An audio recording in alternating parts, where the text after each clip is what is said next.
Monsoon on steroids. The United Nations launches an emergency appeal to help Pakistan deal with the worst flooding in the country's history. Had the floods not come, they would have something to take to the market and would have a way of looking after themselves.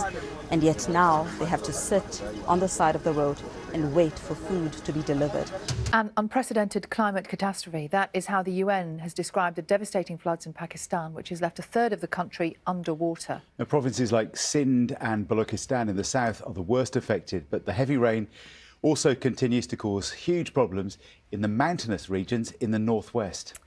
Well, let's speak now to our correspondent, Pumza Falani, who's in Sindh for us this morning. Pumza, we know that aid efforts are being increased, they're being ramped up, but how much is that going to help and how long will it take for help to arrive? The answer for how much that is going to help is that when it does arrive, it literally could mean the difference between people surviving and people dying. And the reason I say that is that I've spent time visiting communities here, speaking to them about what their immediate needs are. They tell me that there are families who have not eaten for days, who have not had access to clean drinking water. And those are some of the things that the government is hoping to use the money for.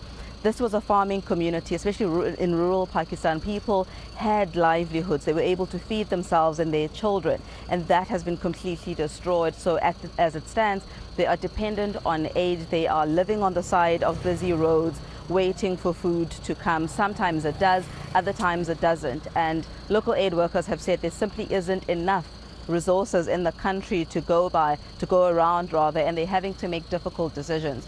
They're having to make choices around who to give food to and who to drive past, and that is a difficult choice. So those are the sort of things that they're hoping will become better when the aid starts coming in.